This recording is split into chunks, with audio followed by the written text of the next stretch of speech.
Yo, what's good, Josh? Your boy J Swelve. I am the host of J Swelve TV. And y'all see that backdrop, man. The Black Mafia family dropped season 4, episode 2 earlier today, so we gotta talk about it. I'm not gonna lie, this episode was a pretty good one in my opinion. There were some storylines I could have cared less for, but for the most part, all the storylines in this episode were really interesting to me. Like the fact that we didn't have much Lamar in this episode and we focused on Bryant's side of things because we briefly seen him in episode 1. And I like seeing more of B-Mickie and his struggles, what he's been up to since he's left the family, and his determination to get back in it to make some bread to support his daughter. I also really love Nicole's story this episode, surprisingly. I honestly didn't know what to expect too much from Nicole this season, being that she just graduated, and she the Flannery that's supposed to make it out the hood. We see her get caught up in this episode, and her mom is on her head, and I feel like Nicole's response to her was pretty valid. We're gonna talk about it. I also like how they connected Nikki's storyline with Meech's in this episode, because despite the fact that Meech is in Atlanta, that car he got her in the last episode got her caught up in some shit that she did not need to be a part of. And y'all already know, anytime Lucille and Charles are on screen together, I'm gonna eat all that shit up, no lie. Then there were some storylines I didn't really care for, like Terry and Markeisha. They still gotta show me something with Markeisha being in this new role that she's about to be in. She seemed effective in this episode on paper, but really niggas was just gassing her up. And I'm be honest with y'all, man, off the first watch, I didn't even remember much of what Terry got into in this episode. Outside of him pulling up on Markeisha and having Hoop watch out for B-Mickie, and him having that conversation with B-Mickie at the end, I don't remember the conversation bro had with dude at the desk in the shop. I don't know what deal they were trying to make, none of that. I want to support Terry and his mission to being the boss of BMF from Detroit. I like how he's running things differently from Meech. The problem I'm having with Terry's character is that nobody really takes him serious. And it's unfortunate because you can see he takes himself very serious. And he takes his business practice very serious as well. And I'm just talking specifically in this season. I'm not going to go back to other seasons because we know he was making a lot of mistakes in prior seasons where we could argue Meech was doing the same thing. But so far this season, I feel like he's been doing some good things for BMF. Every time he's trying to make a negotiation or a deal, it's almost like he's getting punked. Whether it was Meech in the last episode or his boy in this episode not respecting the dress code. I feel like the show trying to make it a point that Terry don't got the same finesse as his brother. And I don't know if that's going to serve some relevance later on in the series or if they're just trying to build a Terry Hope counter right now. But I don't know. It'd just be hard to watch. I ain't gonna lie. With all that said, though, we just gonna get right into this episode recap. If you like anything I have to say at all in this video, I already know what y'all gotta do.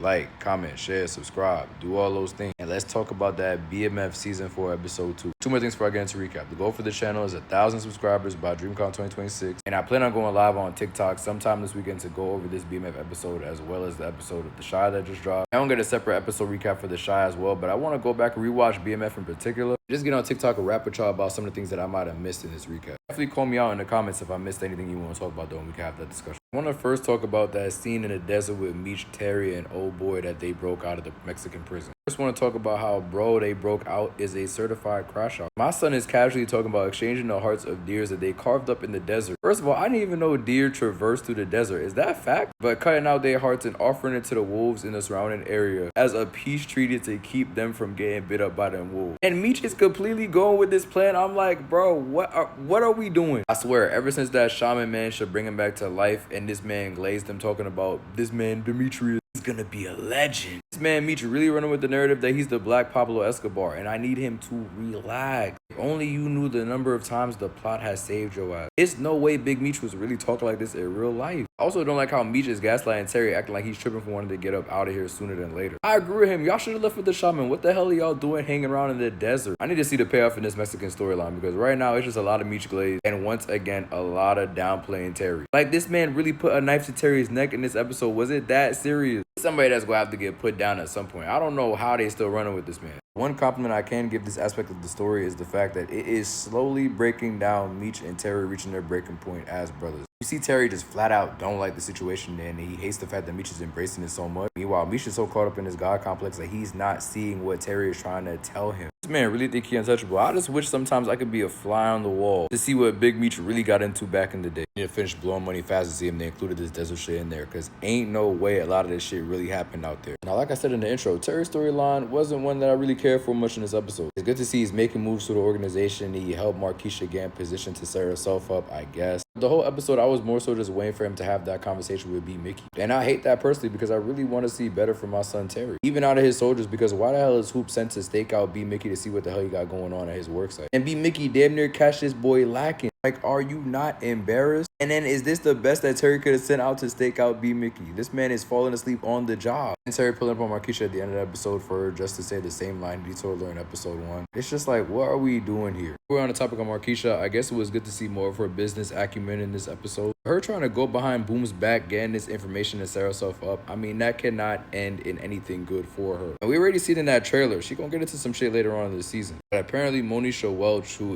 Markeisha's character is based off of in real life, was actually involved in a car accident where her husband hit her head on. I would not be surprised if we see Boom get out of that prison and he does the same thing to Markeisha when he finds out how she's been moving so far this season. And you already know that's gonna be a problem for Terry. But we'll get there when we get there. But until then, I'm not really a believer that this storyline is gonna hold up in Markeisha. It's kind of giving me the Shy vibes, but they just throw a storyline in for anybody. Ironically enough, Lala Anthony's character on The Shy is getting this same treatment on The Shy. We're gonna talk about that in the episode recap for The Shy. This is BMF. So anyway, we gotta talk about Nikki's storyline this episode. So Nicole freshly graduated. She gets with her boyfriend at the time. It's looking like, and they get to talking about how things gonna be different. Now she's about to go over to Morris Smith, I think the school's name is. He's telling her how all his mans is breaking up with their girlfriends because they about to go long distance. And she like, is you about to do the same thing with me? He like, nah, I want something with you. I want to build a future with you. And she on the same time. They get into an entanglement, and right before they're able to take off, a cop pull up on her talking about, did you know this car was stolen? Of course she didn't know that. Why would she even anticipate that? This is a gift from her big brother, the drug dealer himself, Big Meech. Oh nah, that should have been a dead giveaway. He should have ran them plates right there when they seen that Meech gave her the gift. Let's be honest. They end up holding Nicole in that cell overnight. They get to interrogating her, talking about who gave you this gift. And then Nicole makes up a third brother that she had, giving him the name Michael Smith. And the funny part to me was that she said her mom was sleeping around. That's how she ended up with this third half brother. That shit was crazy to me. I'm surprised Nicole did this. We already established last season that her, Meech, and Terry are locked in. I already knew she wasn't gonna snitch. What happened after this was baffling to me, and Lucille set herself up for this back talk. Because why would Nicole get back to the crib, Lucille go talk to her about, you got caught having sex? Have you no shame? Like, I know you not talking. I know you not talking. But Nicole did her better than I ever could. She talking about, when you were my age, were you on son number 1 or 2? Nah, it was no coming back for Lucille after that. That was a Diana Tejada level comeback. Obviously, we know her storyline gets caught up in Meech's because Meech is the one who gave her the stolen car. So when he hears the news from his mom that she got locked up, he calls her immediately to try to cover all his bases. He gives him all the information she gave to the cop, and he says thank you, and she says F you back. And honestly,